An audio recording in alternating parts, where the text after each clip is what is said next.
Bien, ya estamos con ustedes de regreso y esperamos que sea este tema de mucho interés para todos ustedes, por lo cual entramos de lleno a este tema en este momento.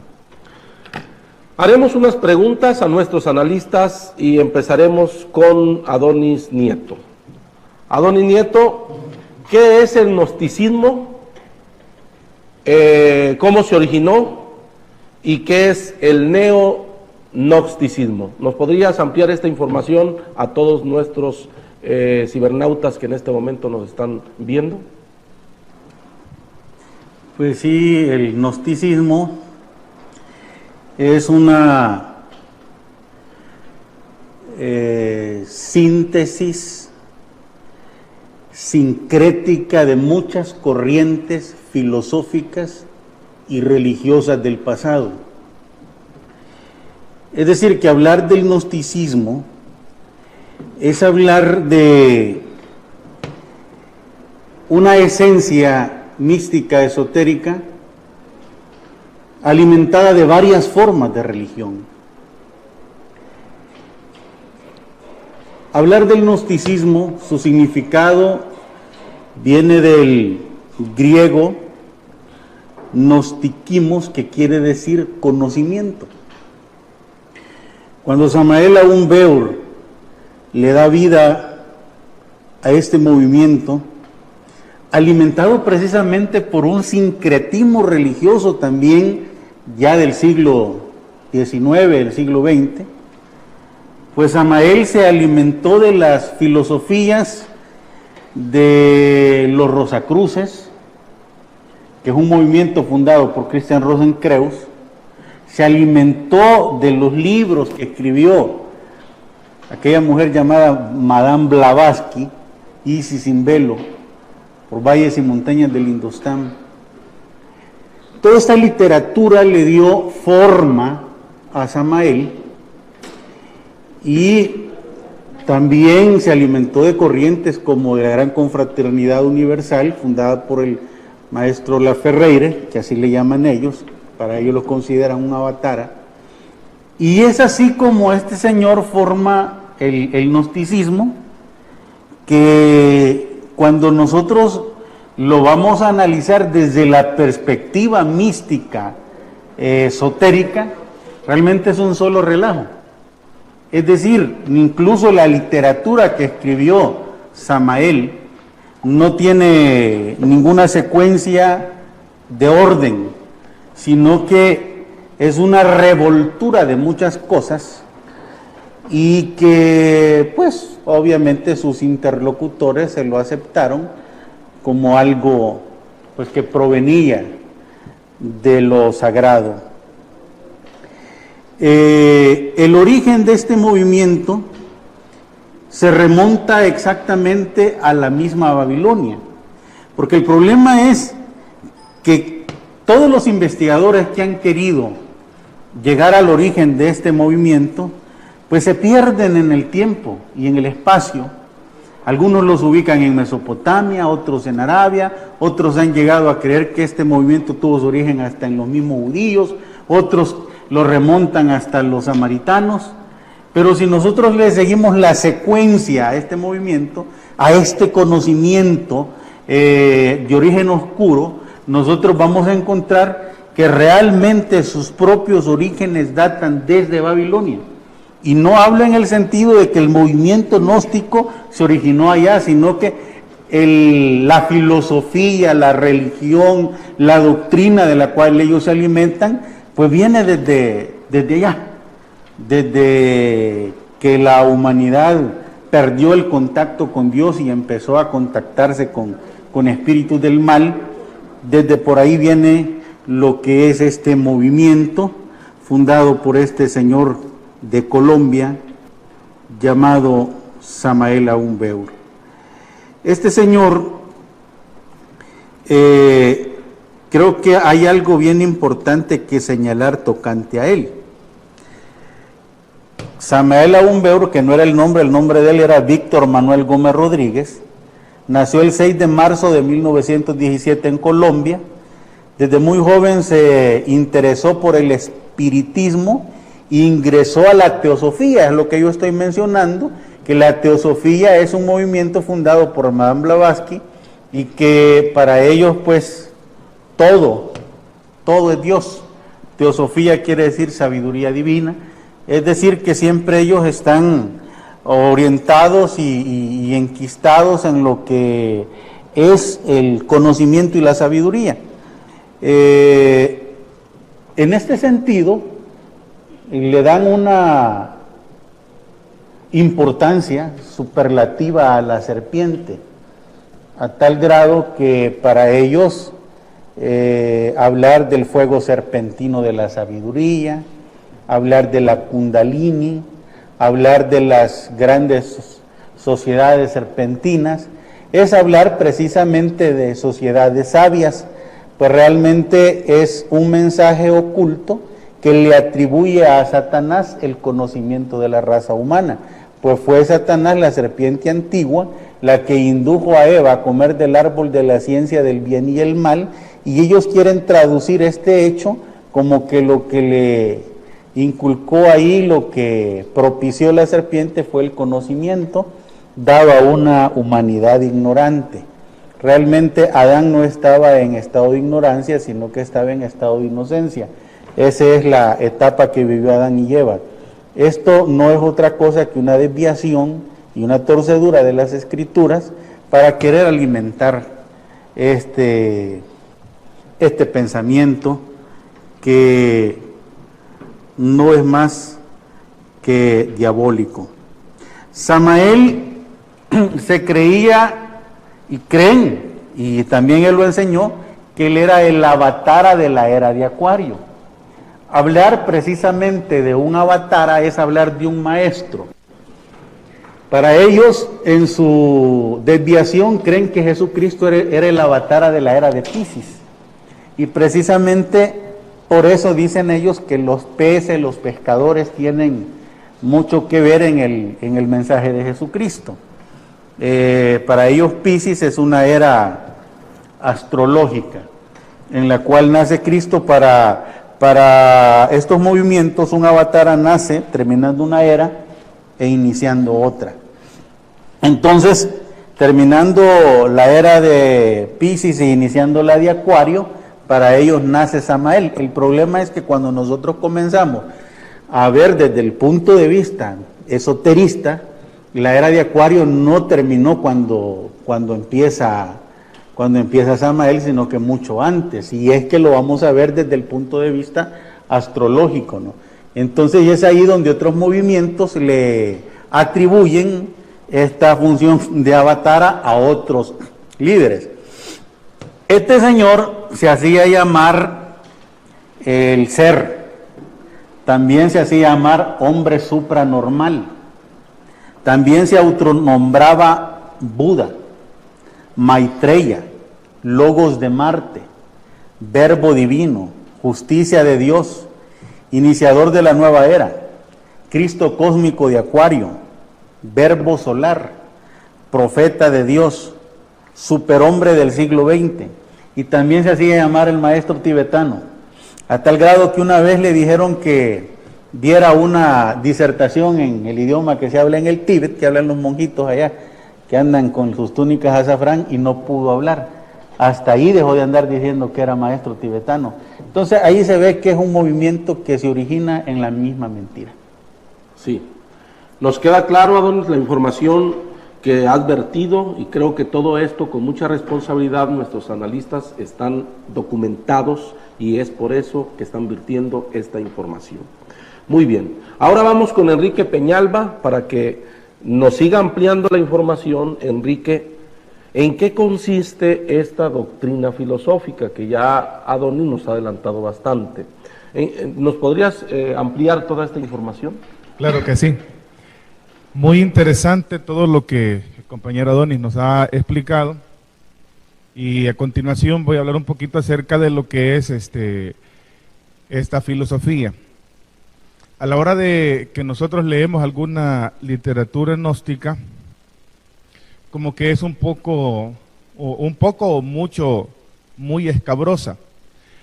Pero para entender mejor el gnosticismo, Hollywood se ha encargado de ilustrarnos qué es el gnosticismo, con algunas de sus películas como Matrix, algunas caricaturas o algunas películas de Marvel, porque resulta de que para los gnósticos, todo mundo, todos sus iniciados pueden alcanzar un nivel divino y alcanzar que dentro de ellos mismos salga poder.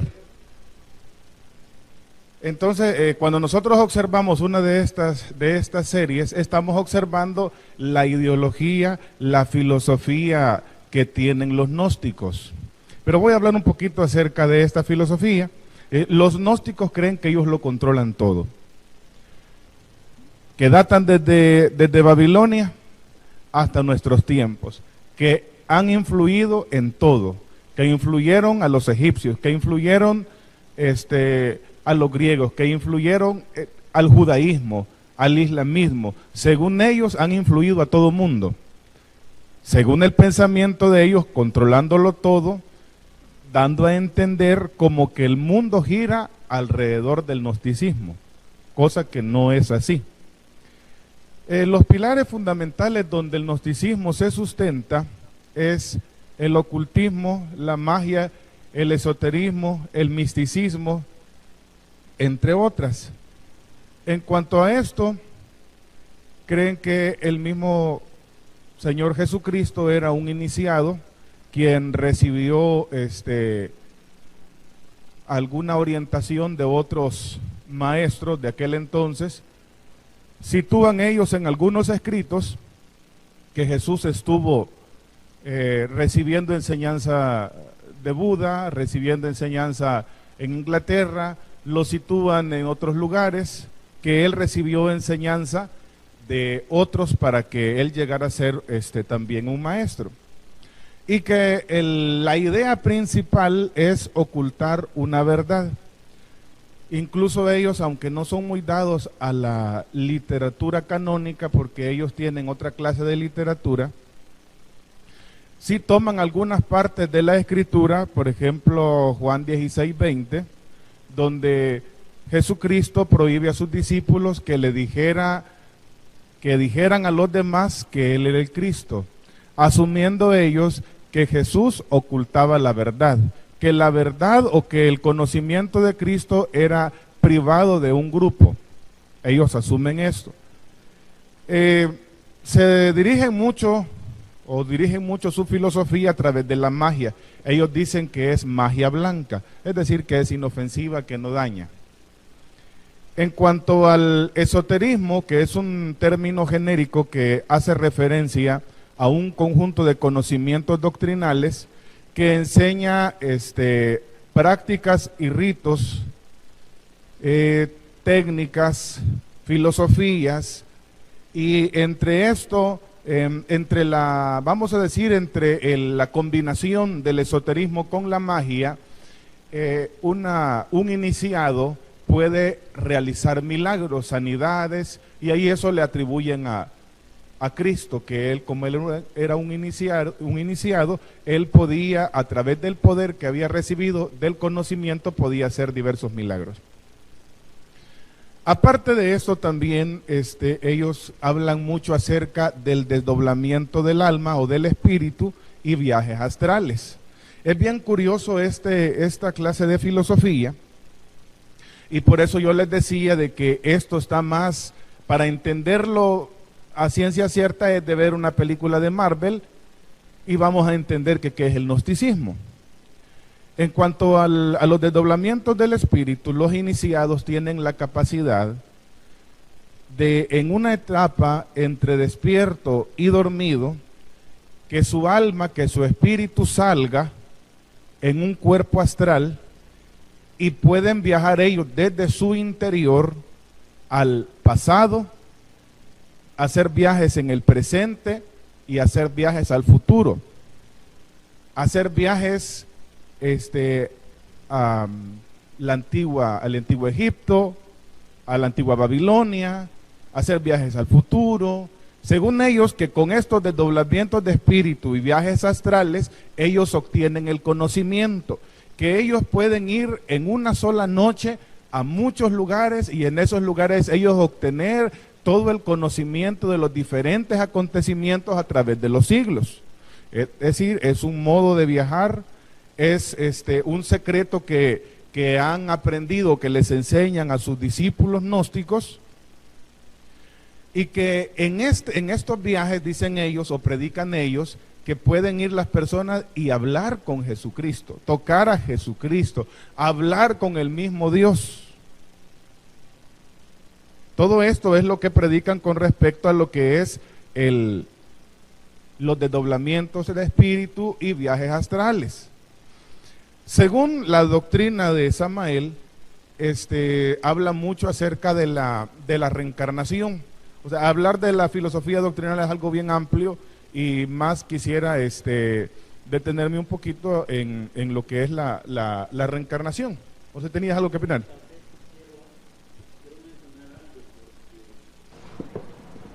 A veces ellos toman como referencia 2 Corintios 12.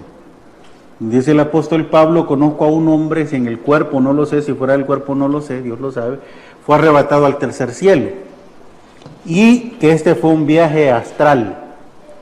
El apóstol Pablo no está diciendo que fue un viaje astral. De hecho, él dice que no sabe si fue en el cuerpo totalmente o si sería fuera del cuerpo. Pero hay algo que el apóstol habla bien claro y dice: fue arrebatado, es decir, Dios lo toma. Sea corpóreamente, que le pueden llamar teletransportado, o sea que fue en el espíritu. Pero fue Dios quien lo tomó. En ningún momento el apóstol Pablo se puso a hacer el mantra de Faraón para salir del cuerpo, ¿va? Entonces, sino que fue algo que Dios hizo. El apóstol Pablo no hizo ningún ejercicio vocal, no cantó ningún mantra, no lo hizo adrede, no lo hizo a propósito, sino que fue Dios que lo tomó, y ahí se marca la diferencia.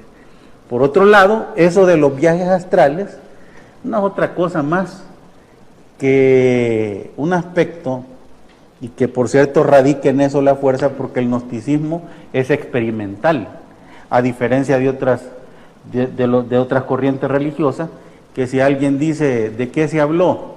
Y dicen se habló de la salvación, no, ya escuché ese tema. ¿De qué se habló? Se habló del diezmo, ese tema ya lo escuché. Cuando un gnóstico dice hablamos del cuerpo astral, ya lo practico. Es decir, son experimentales, pero ese experimento es mental, no es real tal cual ellos quieren hacer ver las cosas, que su espíritu sale, sino que simplemente son proyecciones mentales. Claro, y es que también hay otro detalle. Ellos dicen, cuando pasan por algún lugar, refiriéndose a los viajes astrales, cuando pasan por algún lugar, dice, yo recuerdo ya haber pasado acá. Cuando ven una película o algo, dice, yo recuerdo haber estado por decir así, en Monte Carlo, en París, en Londres o en cualquier parte. Ellos recuerdan haber estado ahí, que fueron en viajes astrales. Pero lo que hace Hollywood es proyectarle las imágenes, y en ese estado mental que ellos tienen, la mente lo lleva a imágenes que ellos ya han visto. Es decir, que el cerebro en el subconsciente tiene la capacidad para guardar mucha información que a la mente consciente no lo logra recordar. La mente inconsciente sí lo guarda. Entonces, esos viajes astrales son infundados. Es algo mental. Quisiera mencionar un poquito acerca de lo que es la reencarnación. Según Samael, cada iniciado tiene la capacidad de reencarnar 108 veces antes de la liberación y la salvación, que ellos tienen un término raro con respecto a lo que es la salvación. En la reencarnación ellos dicen que Jesús fue reencarnado. Toman otro ejemplo bíblico y dicen que Elías se reencarnó en Juan el Bautista. Hacen un comparativo, porque está escrito, y lo menciona Cristo, dice, este es aquel Elías. Se vestía con pelo de camello, Elías también. Su comida era langostas y miel silvestres, Elías y Juan lo practicaban. Es decir, era una vida similar, por eso ellos dicen que Elías, el espíritu de Elías, se reencarnó como Juan el Bautista. Pues cuando la Escritura dice que el espíritu de Elías estaba, o sea, que que Juan tenía el espíritu de Elías, no se refiere al alma, no se refiere a su esencia, a su hálito de vida. No es que el hálito de vida de Elías al morir tomó otro cuerpo, no. Lo que el viernes pasado hablamos un poquito acerca del alma y explicamos un poco acerca de la diferencia entre alma y espíritu, y cuando la Biblia se refiere a espíritu, está hablando de una motivación, está hablando de un impulso, está hablando de cualidades. Es decir, una persona puede tener cualidades, puede tener motivaciones, puede tener impulsos, puede ser su estilo de vida parecido al de otro y no tiene nada que ver con la otra persona. Entonces, una cosa es que Juan tuviera un estilo de vida parecido al de Elías, y otra cosa es que el espíritu de Elías hubiera reencarnado. Pues la Escritura no habla de reencarnaciones, no existe la reencarnación. Ellos sí lo dicen, 108 veces reencarnan. Así, con esa fuerza con que Elías desafió a los grandes poderosos de su momento, así lo iba a hacer Juan, con ese mismo espíritu, sí, también él lo hizo. Mismo ánimo. Con el mismo ánimo. El mismo estilo, la misma forma. Pero no era el espíritu, o sea, no era el alma, porque hay una diferencia entre alma y espíritu. Bien. Yo creo que vamos a hacer un programa sobre la reencarnación. Sería importante. Entonces, 108 veces se reencarna. Dependiendo el karma es como una estela como una tipo estela de vida. Es decir, que si fue bueno, va a reencarnar en alguien bueno, en alguien poderoso. Si fue malo, va a reencarnar en una cucaracha, en una hormiga, en un insecto. Entonces, dependiendo de qué clase de persona sea. Ahora, hay algo bien importante que mencionar, porque incluso Samalel, él dijo que cuando había reencarnado parece que de un chino, o no sé de quién había reencarnado, pero en cuanto a lo que es la reencarnación, compañeros, todos cuando dicen que han reencarnado de alguien, no reencarnan según ellos de un sirviente, sino que eran grandes poderosos. Algunos se reencarnaron Dicen que fueron Napoleón Bonaparte. Napoleón Bonaparte, que fueron Atila, que fueron Alejandro Magno, solo personalidades grandes. Y eso es porque es lo que ellos están viendo en la televisión. Es decir, Hollywood les presenta los personajes pasados, y cuando estas personas tienen sueños o tienen alguna sensación de estas, ellos dicen que han reencarnado. Pero estos solamente son estados mentales. Pero no sé si me pueden permitir, Adán, si me puede permitir, porque ellos dicen que su conocimiento, o sea, que los cristianos se dirigen por la fe, ellos se dirigen por el conocimiento, que la salvación, o sea, que la idea del cristiano la salvación es por la fe, la idea de la salvación de ellos es por el conocimiento. Es decir, que no se salvan por fe, sino por conocimiento. De hecho,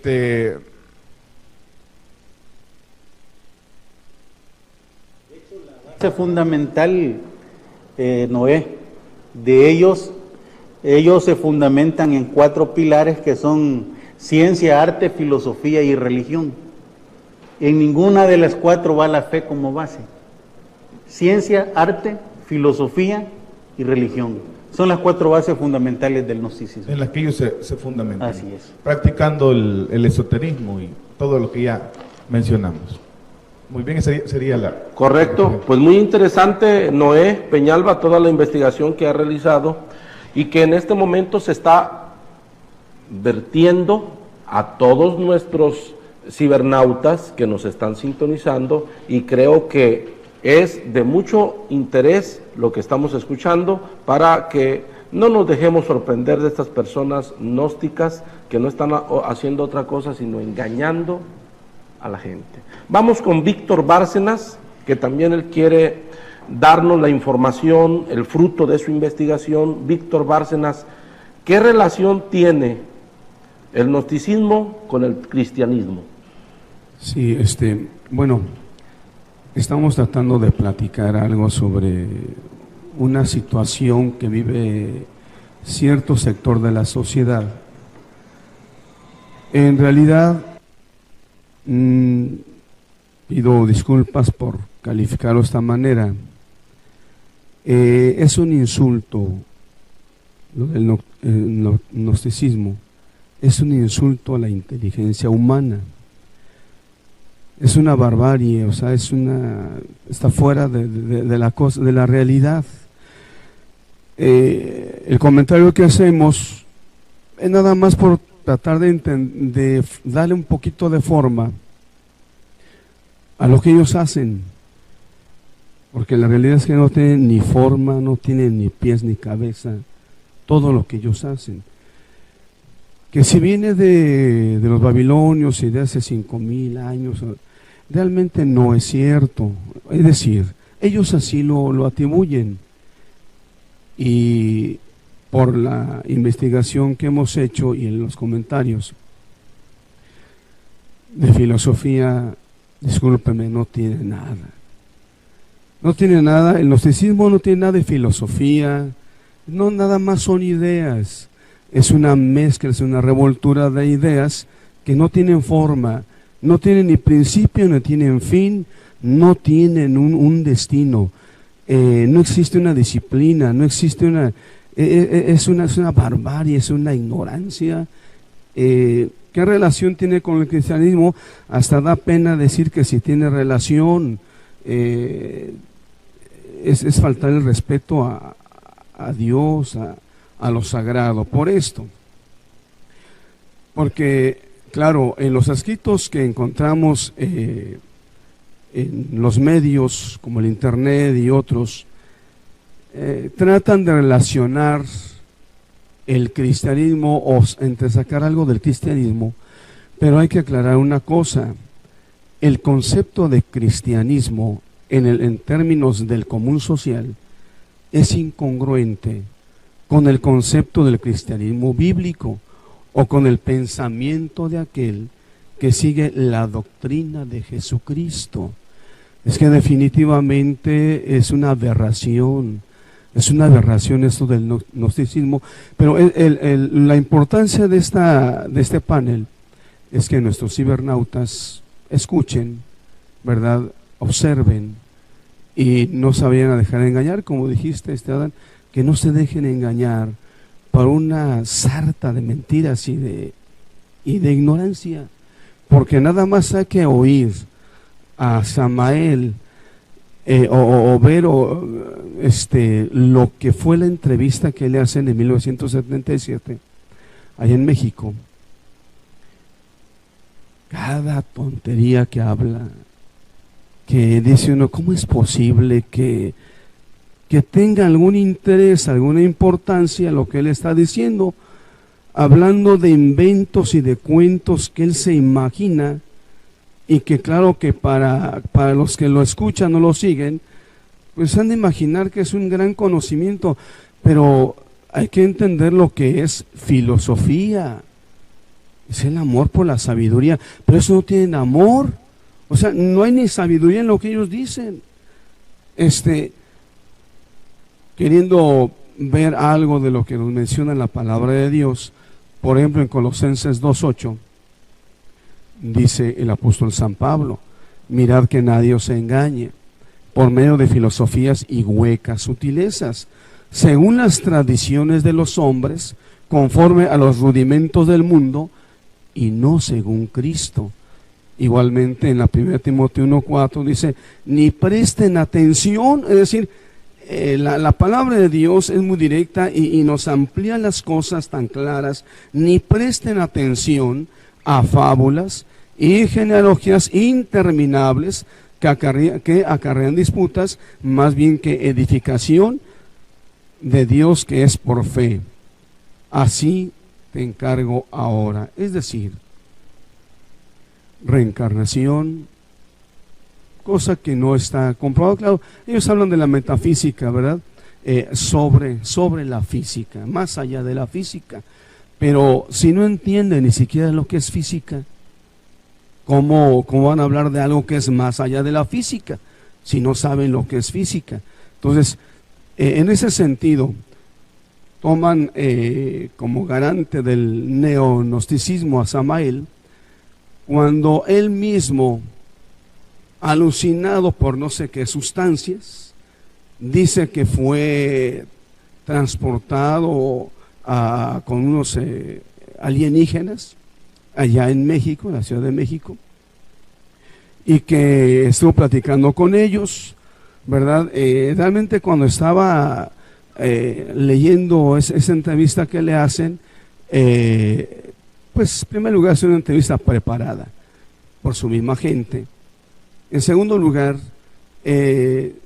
ni siquiera en el lenguaje que está utilizando Samael no se ve ni un poquito de sabiduría o de filosofía, solo es una revoltura de ideas que tienen ellos, pero lo malo o lo difícil es que si hay gente que cree en él, si hay gente que lo sigue, y hasta da vergüenza ajena estar leyendo lo que dice Samael. Es decir, comparar con el cristianismo en el concepto puro, directo de la doctrina santa de Jesucristo, realmente es una vergüenza querer comparar, ¿no? Pero sí con el cristianismo que maneja el término social, el común social, bueno, a lo mejor como por ahí sacan ideas de la India, de lo que es Buda, de lo que es los diferentes, y de los Krishnas y todo eso. Bueno, tratan de buscar un concepto, tratan de dirigir su pensamiento a algo porque entendemos que está hueca su mente y su alma y su espíritu no tiene una firmeza, una decisión, no hay peso en la conciencia de ellos para poder encontrar una dirección firme. Sin embargo, es importante en el sentido de que pues no se deje llevar la gente, ¿verdad? Porque ni es ciencia, porque se salen totalmente de la ciencia, ni es tampoco filosofía, y si es esoterismo, yo pienso que a los verdaderos esotéricos hasta les daría vergüenza estar oyendo lo que ellos dicen, los gnósticos. Un verdadero esotérico no tiene que ver nada con los gnósticos. Es decir, ahí está la historia, ahí están los escritos, ahí están las ideas, ¿verdad? Solamente es una reflexión sobre lo que ellos hacen, ¿verdad? Definitivamente con el cristianismo, en el sentido estricto de lo que es la doctrina de Jesucristo, no tiene nada que ver con el gnosticismo. Correcto. Es que el gnosticismo es paganismo puro. Es paganismo puro. Totalmente alejado de la religión que Cristo instituyó. Es paganismo puro. Partiendo Correcto. de que es paganismo puro, pues encuentran tentáculos en todas las religiones del pasado. Pero realmente yo puedo hablar porque yo sí he leído toda la literatura gnóstica, desde el Matrimonio Perfecto hasta el Libro Amarillo, y conozco realmente todo lo que escribió Samael, y puedo decir claramente que lo que este hombre hizo fue un sincretismo de muchas religiones y tomó conceptos de filosofía, no la filosofía en sí, sino ciertos conceptos de la filosofía platónica, ciertos conceptos budistas, sintoístas, confucianistas, hinduistas, budistas, babilónicos, egipcios, y formó, alimentado por la teosofía, por el rosacrucismo, masonería, y se forma lo que es lo que se llama el movimiento gnóstico, que ahora le ponen cristiano. De hecho, yo fui invitado cuando celebraron los gnósticos en el occidente del país el 50 aniversario de la era de Acuario, me invitaron. Incluso estuve en la mesa donde estaban los maestros gnósticos y pusieron un organigrama donde ponen ellos primero a Dios, luego a Jesucristo y luego a Samael. Eso es organigrama jerárquico. Y una de las disertaciones que me llamó mucho la atención de uno de los maestros fue que dijo que Buda acababa de ser crucificado en el planeta Marte, redimiendo a los marcianos del pecado, como lo hizo Cristo aquí en la Tierra. Sí. Es lo que digo, ¿no? O sea, lo que acabas de mencionar, Adoni, para ilustrar un poquito a los compañeros, amigos cibernautas, una mezcla. Pongamos carne de cerdo, de caballo, de perro, de rata, de gato, de gato, de víbora, hay que mezclarlo y luego lo dejamos ahí que repose un poquito, luego revuelto con poner verduras, con semillas, con tierra, con lodo, con de todo. Vamos a mezclarlo y a ver qué sale. Es lo que salió del gnosticismo hasta, déjame decirte que en el sentido estricto de la raíz etimológica de la gnosis, tienen un nombre muy elegante. O sea, eso sí, está elegante el nombre, gnóstico, de la gnosis, del conocimiento. O sea, es un nombre muy elegante para la porquería que es, discúlpame, ¿no? Bien, bueno, pues estamos hablando todo esto a un público que nos está en este momento escuchando, y precisamente hay gente que cree en estas aberraciones, por decirlo de alguna manera, pero nuestro deber es vertir lo que nosotros hemos investigado, lo que nosotros hemos con mucha profesionalidad hemos investigado, y ahora se vierte ante ustedes para que conozcan a estas personas, que no es otra cosa, sino, como dijo Enrique Peñalba, eso es paganismo puro. Ya lo manifiesta Víctor, que es carne de perro, carne de rata, carne de burro, carne de quién sabe qué tantos, y lo mezclan y le echan, como para sazonar, le echan tierra y le echan espinas y le echan abrojos y después lo dejan un momentito para comérselo. Entonces es paganismo puro, ¿verdad? Pero estamos nosotros virtiendo esta información para que usted tenga conocimiento y no se deje engañar sobre estas creencias. Bien, estamos con ustedes nuevamente para continuar con este interesante tema, y que estamos platicando aquí fuera de cámaras, que realmente pues se está virtiendo todo esto porque es necesario que usted sepa la verdad sobre los gnósticos, y es que realmente deliran, como dice el texto bíblico, deliran en cuestiones necias, ¿verdad? Bien, vamos a continuar en esta segunda ronda y vamos con Adonis.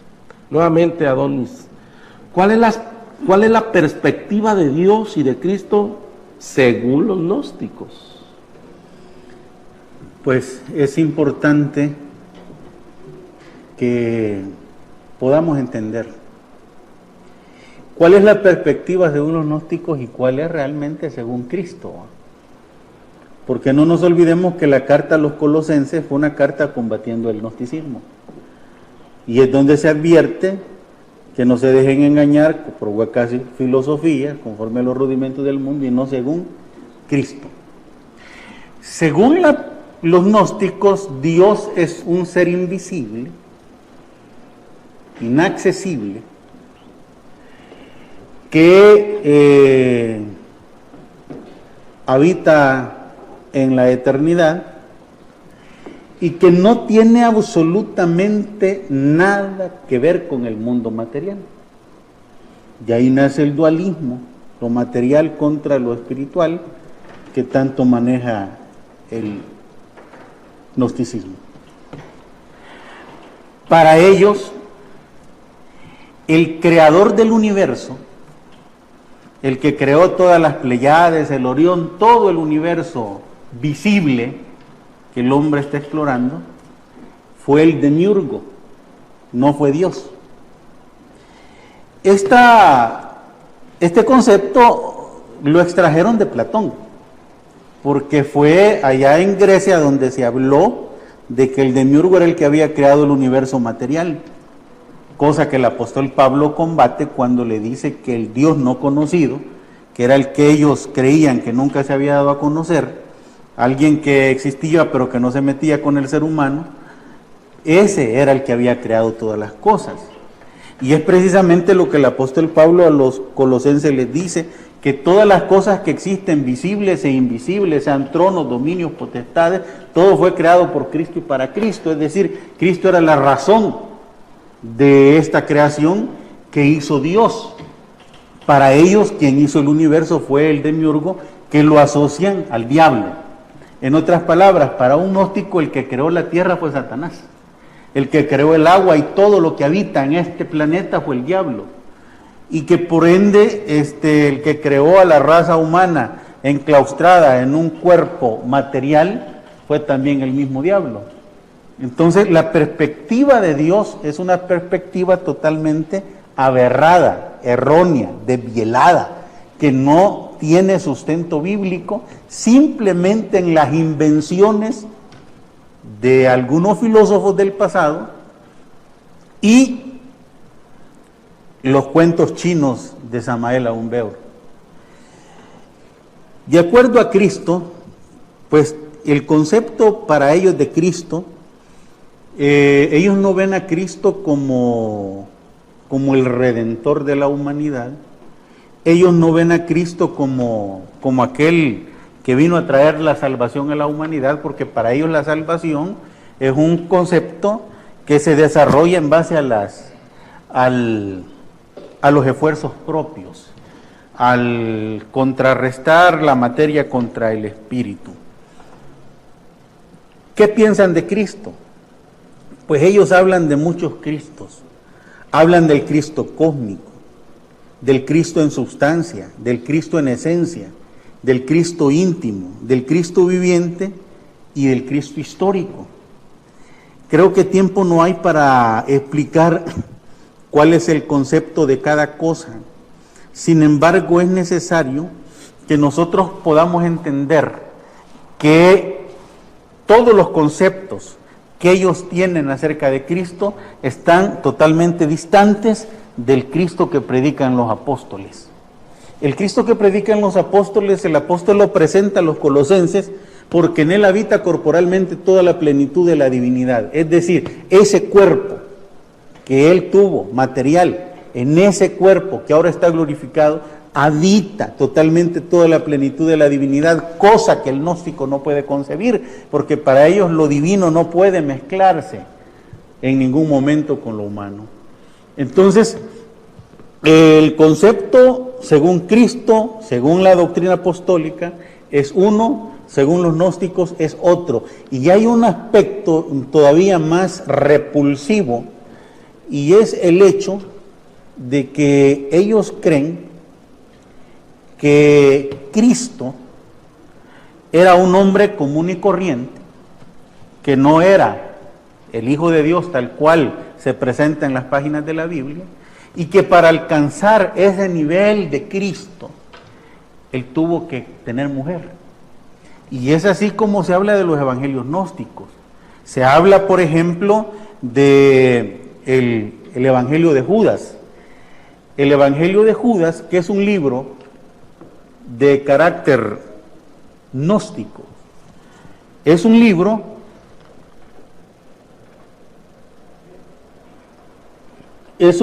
que para ellos realmente yo escuchaba de los gnósticos desde hace antes que saliera el Evangelio de Judas, escuchaba gnósticos llamar el maestro Judas. Entonces vemos cómo ellos han planteado desde esa perspectiva que para que Cristo se lograra convertir en Cristo tenía que tener mujer, situación que la Biblia no lo proyecta así, yo quiero ser categórico en la proyección alegórica y en la proyección típica y prototípica de la Biblia. A Jesús se presenta soltero.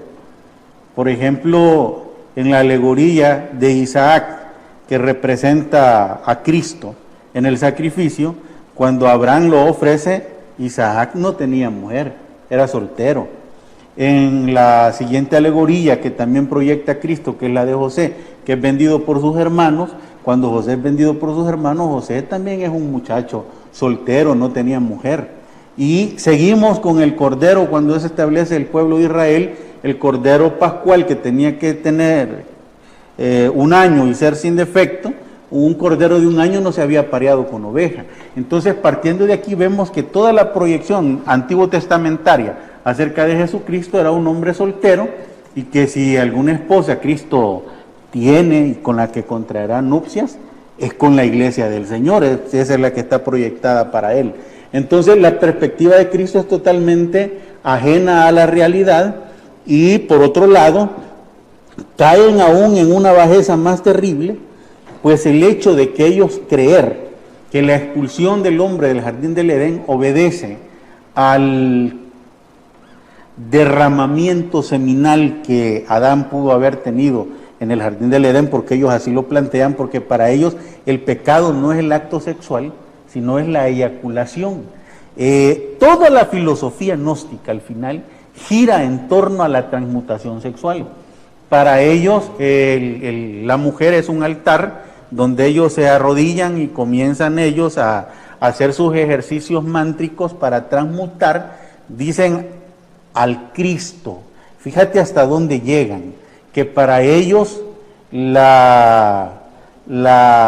líquido seminal es Cristo, y que derramarlo es la blasfemia contra el Espíritu Santo. Llegan hasta semejantes locuras, y es absurdo, y ver cómo hay gente que se cree esas locuras, ¿no? Entonces, y luego, que a raíz de eso, el hombre va a recuperar 7 sentidos que perdió, porque para ellos el hombre tenía 12 sentidos, y que a raíz de haber pecado se quedó solo con 5.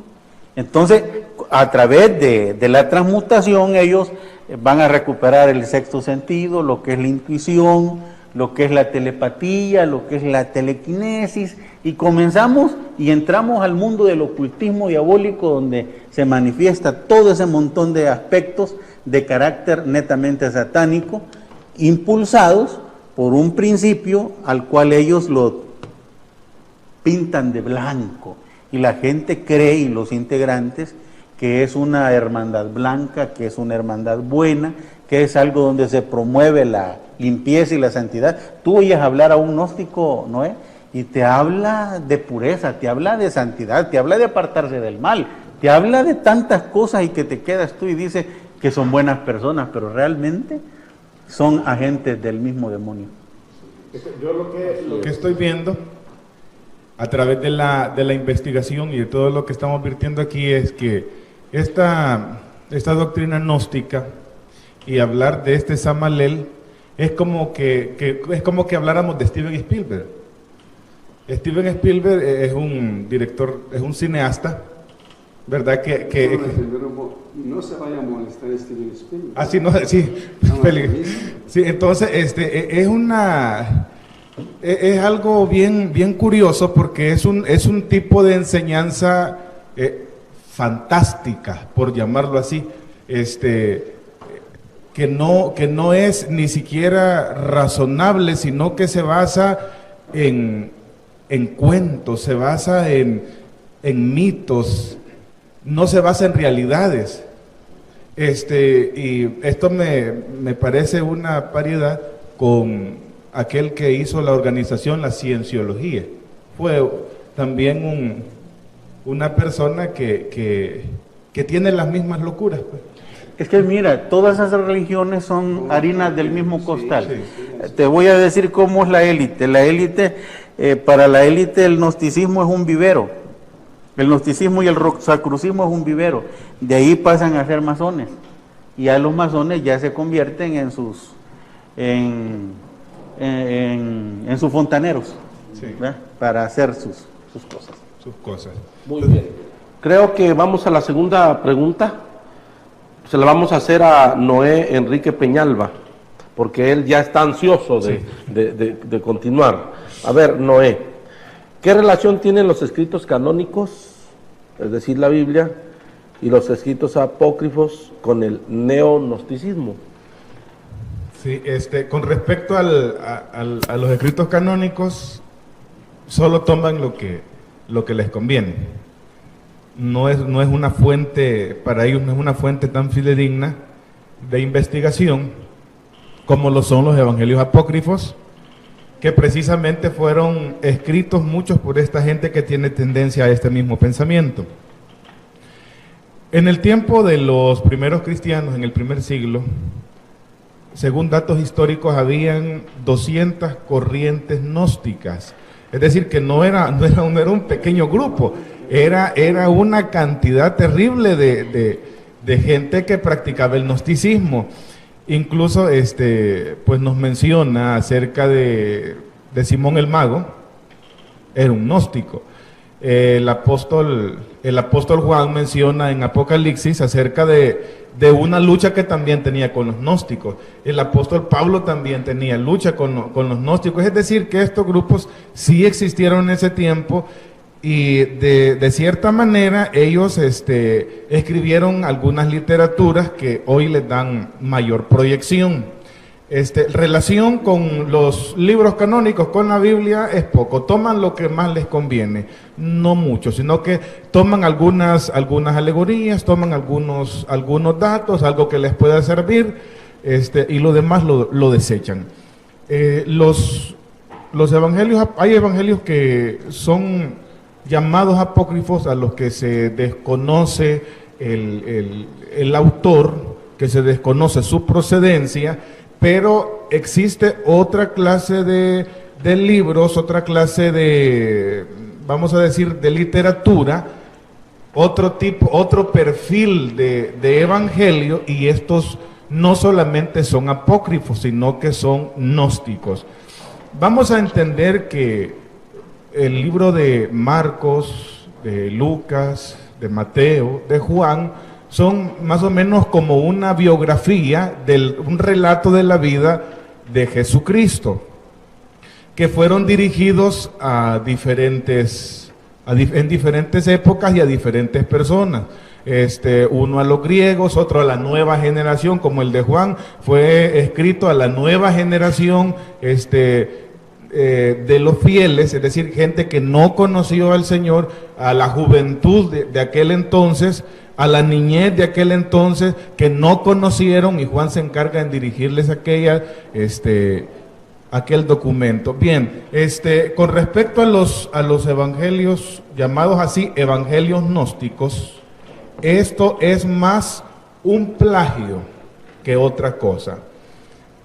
Escribieron algo sobre la vida de Jesús, y al escribir algo sobre la vida de Jesús, la escriben los gnósticos de aquel entonces, pero le ponen que la escribió Judas, que la escribió Tomás, que la escribió Tomás, que la escribió María Magdalena. Esto es como decir que yo voy a escribir un libro de la vida de Cristóbal Colón, y a ese libro que yo escriba hoy, cientos de años después, y yo le ponga que es escrito por la reina Isabel. O sea, un personaje cercano. Digan. Bueno, por lo que comentas, ¿No tendrá que ver con aquello de la locura de la reencarnación, la escribió María Magdalena, porque el que nos está escribiendo como que se sintió que era María Magdalena, ¿no? Puede ser que también tenga que ver con eso. Pero más que todo, el propósito es ellos escriben un libro sobre la vida de Jesús, pero si le ponen que le escribió Juan Pérez, no va a tener ningún impacto. Y van a decir, ¿y Juan Pérez quién es? Pero si ellos le ponen que le escribió Judas Iscariote, entonces ellos dicen, no, pues entonces si le escribió Judas Iscariote, esto es verdad. Bien, los evangelios apócrifos, que entendemos que todo esto surgió con Orígenes, que comenzó a crear su propio, por decir así, como un tipo canon, pero no era de la literatura aceptada, sino que era de literatura de este tipo, de tipo gnóstico. Y luego comenzaron también los de la corriente cristiana a formar su propio canon, que es la Biblia que hoy conocemos.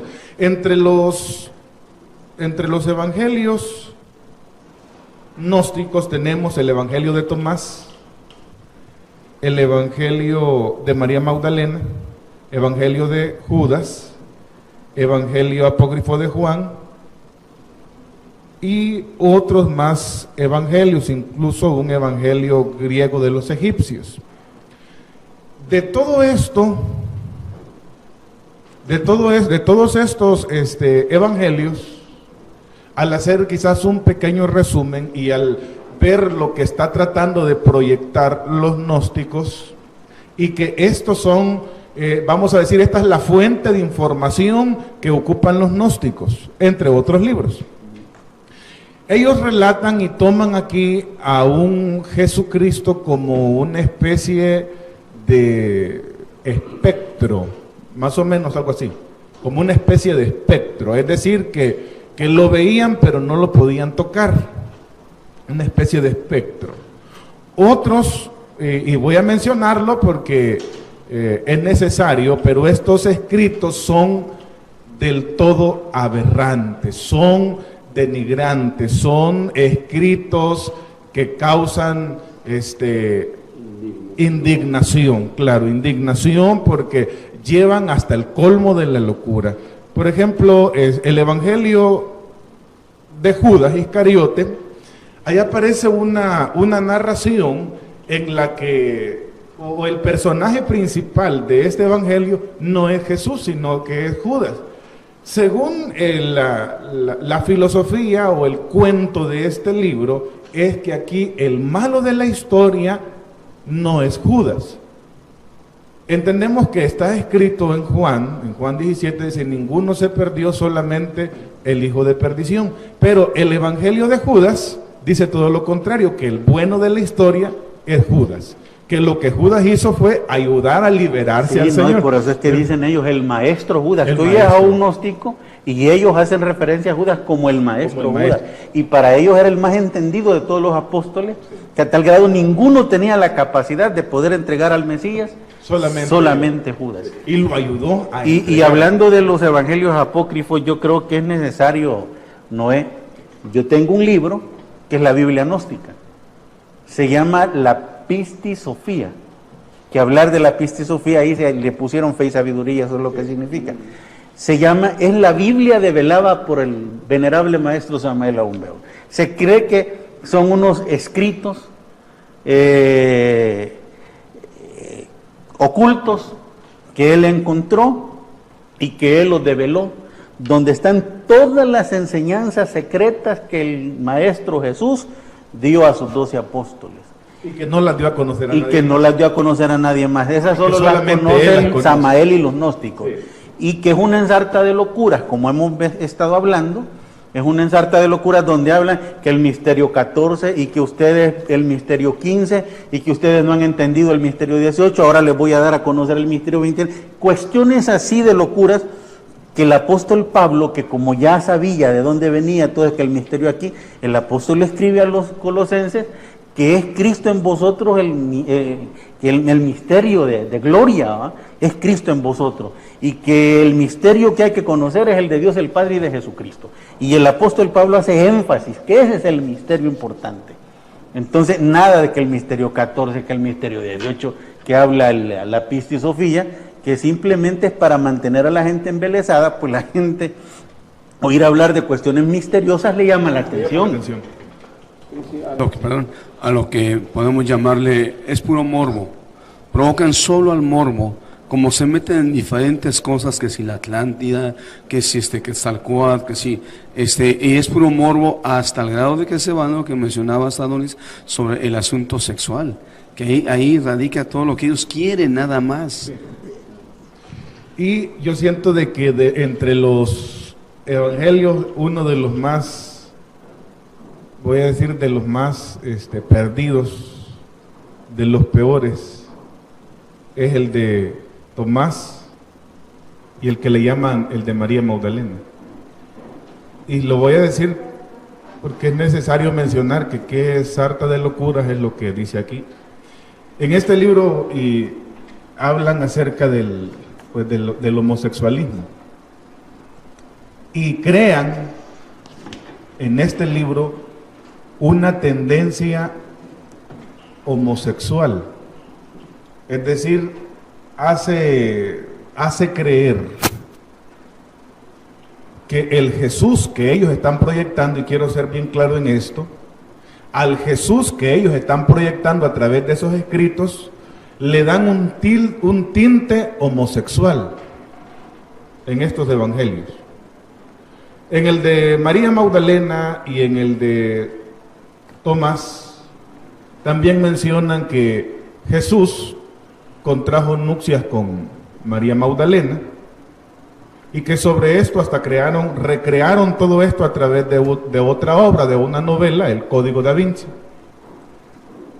Todo esto son invenciones y son locuras, contrario a los escritos sagrados, contrario a lo que Cristo enseñó.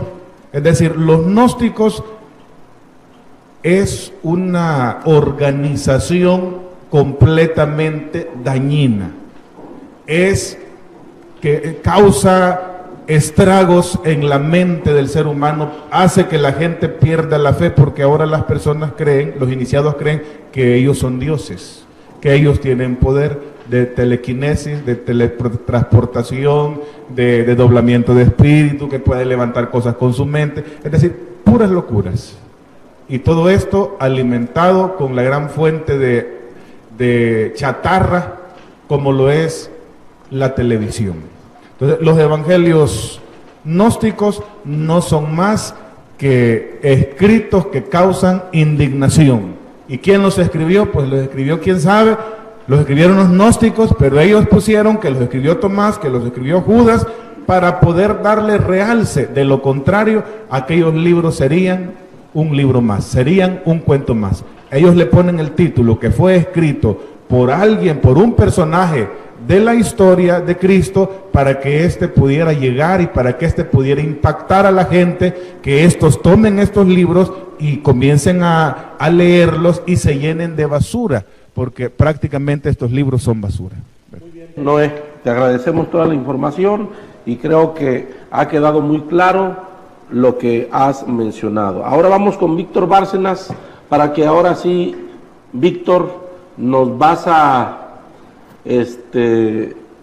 decir, después de todo lo que hemos escuchado, por qué se dice que el neognosticismo es una práctica peligrosa. Yo creo que en el transcurso del desarrollo del tema, la gente que amablemente nos sigue a través de este medio puede ir sacando ya sus conclusiones, puede ir haciendo su propio resumen y notar que en la realidad es, como acaba de mencionar Noé, hasta dónde se atreven a llevar la mente de la persona, al grado de que una persona que quiere seguir las ideas de ellos, claro que termina en una confusión y en una locura, pensando en cosas como lo comentaba acerca de Samael, cuando lo entrevistan allá en México, y que según él tiene un encuentro con alienígenas, los alienígenas le dicen que se iban a encontrar en el camino, porque Samael quería irse con ellos, se aferraba a irse con ellos. En su demencia, en su locura, aquellos supuestos alienígenas no le permiten, y le dicen, nos encontraremos en el camino, le dicen a él, y ya se queda ahí, dice Samael, nos encontraremos en el camino, entonces un día nos van a venir por nosotros. Es decir que al llegar a tener ese tipo de pensamientos, y digo por su jefe o líder, como Samael, al cual se están comparando pues en esta demencia con Jesucristo, el peligro tan grande, entre otros, es precisamente eso, que la persona pierda el interés real, pierda la comprensión real de la necesidad que tiene su alma para poder acercarse al Dios vivo y verdadero. De tal forma que no solamente radica allí el peligro, ya lo advertía el apóstol Pablo, que ciertamente encontrándose con personas hace 2000 años con ideas quizás parecidas, aunque acabamos de mencionar que el gnosticismo, así como se viene planteando, no tiene ni un principio ni un fin, es una revoltura, no existen bases fundamentales, ellos quieren establecer códices y libros y según sus propios escritos. Sin embargo, ¿a dónde llevan a la persona? A que, envuelto por esas ideas, pierde el sentido de la realidad y que se abandone a sí mismo, creyendo al grado de que en el pensamiento, en las ideas de ellos, que ya no es que sea un Dios único, creador de todas las cosas, sino que en su propia imaginación llegan a creer que ellos mismos son Dios, que son su propio Dios, y que en ese sentido el apóstol Pablo dice en la 1 Corintios 1:20, ¿dónde está el sabio? ¿Dónde está el escriba? ¿Dónde está el disputador de este siglo? ¿No ha enloquecido Dios la sabiduría del mundo?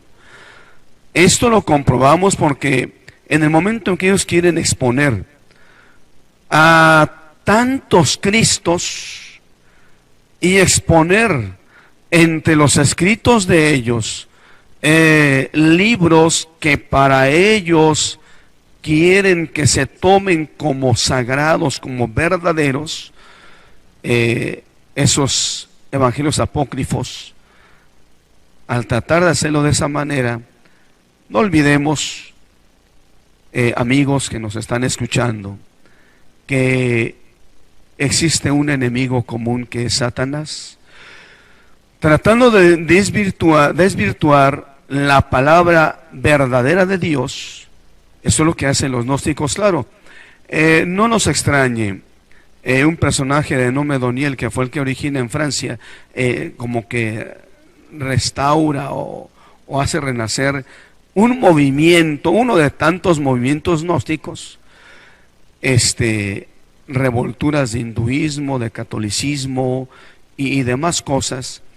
La realidad es que su práctica era adorar a Satanás.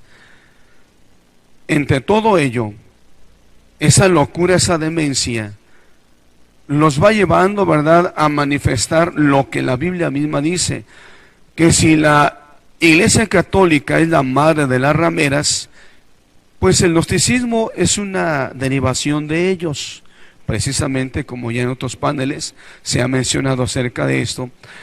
Dice el apóstol Pablo: así que, hermanos, cuando fui a vosotros para anunciaros el testimonio de Dios, no fue con excelencia de palabras o de sabiduría, y ni mi palabra ni mi predicación fue con palabras persuasivas de humana sabiduría, sino con demostración del Espíritu y de poder, para que vuestra fe no esté fundada en la sabiduría de los hombres, sino en el poder de Dios. Sin embargo, hablamos sabiduría entre los que han alcanzado madurez, y sabiduría no de este siglo, ni de los príncipes de este siglo que perecen, mas hablamos sabiduría de Dios en misterio. Dice también, lo cual también hablamos, no con palabras enseñadas con sabiduría humana, sino con las que enseña el Espíritu, acomodando lo espiritual a lo espiritual, porque la sabiduría de este mundo es insensatez para con Dios, pues escrito está: Él prende a los sabios en la astucia de ellos. Concluyendo en este aspecto bíblico, dice Santiago, porque esa sabiduría no es de la que desciende de lo alto, sino terrenal, animal, diabólica. Pero la sabiduría que es de lo alto es primeramente pura, después pacífica, amable, benigna, llena de misericordia y de buenos frutos, sin incertidumbre ni hipocresía. Esa es la sabiduría de Dios que practica el que ha creído en Jesucristo. Una sabiduría que no nos lleva a esa clase de incertidumbres que, como comentábamos tras las cámaras, si aquellos que creen en la reencarnación, ¿verdad? Qué casualidad que buscan o piden a los supuestos expertos que les investiguen cuáles fueron sus vidas pasadas. Y qué curioso, ¿verdad? Que las vidas pasadas de ellos es que antes eran príncipes, es que antes eran guerreros muy valientes, es que antes eran reyes poderosos, y no, pues ahora resulta que en su reencarnación ahora es un simple mortal como todos. Es decir, que el peligro radica, en perder la conciencia acerca de lo que es Dios y la búsqueda de la realidad espiritual conforme a la palabra de Dios, y lo otro, el daño moral, psicológico que forman en las personas, y ya no solamente eso, sino el daño físico, porque se ha descubierto que se amparan bajo este pensamiento filosófico una apariencia que, como dice en el Evangelio, en la carta de Santiago, una apariencia hipócrita para darle rienda suelta a sus intereses malsanos. En eso radica, en resumen, el peligro acerca de estos movimientos de demencia. El peligro de salud estriba que ellos creen que el semen lo transmutan y realmente no transmutan absolutamente nada. Entonces, esa gente es la que más padece de la próstata. Sí. Es muy peligroso espiritualmente y aún en materialmente. Lo material. En la Y salud. cuando quieren ellos desdoblar su espíritu, en ese momento lo que sí reciben son demonios. Demonios Sí. llegan y se apoderan de su cuerpo, y esos demonios les causan grandes problemas en su Es mente. que desde el momento en que alguien comienza con ejercicios de yoga, de meditación y todo eso, deja la mente en blanco, Satanás se apodera para que se de esa apodere de mente. ella, para que daña su cerebro, daña su cuerpo. Es decir, es una organización peligrosa en todos los sentidos, y al final lo aleja de Dios, de la Totalmente. salvación, lo aleja de la verdad, lo Si aleja está- de si- todo lo si bueno. estaba lejos, lo aleja, Lo aleja más todavía. Lo aleja más, sin ninguna oportunidad de nada. Correcto. Muy bien. Ya estamos para cerrar prácticamente este tema tan interesante del día de hoy. Vamos a despedir a los analistas que han estado con nosotros con una interesante aportación para todos ustedes. Adoni Nieto, gracias por toda tu información vertida. ¿Algo más que quieras añadir? Sí, decir que la base fundamental bíblica de ellos simplemente radica en el capítulo 15 de Levítico, en una prohibición expresa, o más que en una prohibición, no es una prohibición, sino que una señalación expresa que dice: cualquier varón que tuviera emisión de semen, ya sea flujo o emisión, de alguna manera, la forma que haya sido, será inmundo hasta la mañana. Luego se lavará y será declarado limpio. Ese es el pasaje bíblico que ellos utilizan para decir que el derramamiento seminal es pecado y que hay que transmutarlo. Incoherencia terrible, porque en ese mismo capítulo habla de que la mujer, cuando anda en su menstruación, será inmunda durante 8 días, y las mujeres gnósticas no pueden transmutar la menstruación, que sale peor que la emisión seminal. Por otro lado, quiero terminar con un texto que el apóstol Pablo le dedicó a los hermanos de Colosas combatiendo el gnosticismo. Dice Colosenses 2:18, nadie os prive de vuestro premio, afectando humildad y culto a los ángeles, porque estos señores creen que los ángeles son los que gobiernan el mundo, y rinden una especie de culto haciéndose pasar por humildes y no lo son, entremetiéndose en lo que no han visto. El apóstol Pablo es claro que todo lo que ellos decían era un invento, vanamente hinchados por su mente carnal. Y quiero terminar con el verso 23, porque hablar del gnosticismo, hablar de estas religiones que coartan de alguna manera y someten al cuerpo a ciertos sacrificios basados en algunos conocimientos, dice, tales cosas tienen a la verdad cierta reputación de sabiduría en culto voluntario, en humildad y en duro trato del cuerpo, pero no tienen valor alguno contra los apetitos de la carne. Pasen buenas noches. Muy bien, gracias Adonis. No, Enrique Peñalba, te agradezco tu presencia y algo más que quieras añadir. Claro que sí. Para los gnósticos, ellos son el centro del universo. El centro del universo, o en alrededor de quien gira todas las cosas, es Dios y su Hijo Jesucristo. Que pasen buenas noches. Gracias, Noé. Y terminamos con Víctor Bárcenas. Víctor, gracias por venir. ¿Algo más que quieras añadir? Nada más, invito a todas las personas que, si su interés es buscar una comunión con Dios, con el verdadero Dios, y finalmente la salvación, indague, escudriñe la Biblia, la Santa Biblia, pero si su interés es llevar una vida desordenada, en otro tipo de ideas, tal vez ahí pueda encontrarlo, aunque es peligroso. Recuerde que bíblicamente nos marca desde el Génesis la existencia, dice, de la serpiente antigua, que no es otra cosa más que Satanás, que siempre tratando de contradecir a Dios y atacar todo lo que se diga a Dios.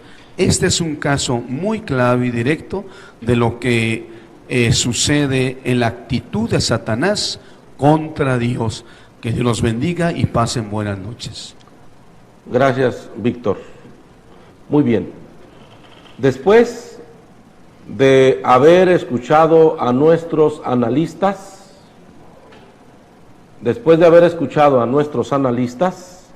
acerca de esta aberrante enseñanza de este movimiento gnóstico, nos debe quedar muy claro que el gnosticismo es una enseñanza de carácter muy peligrosa.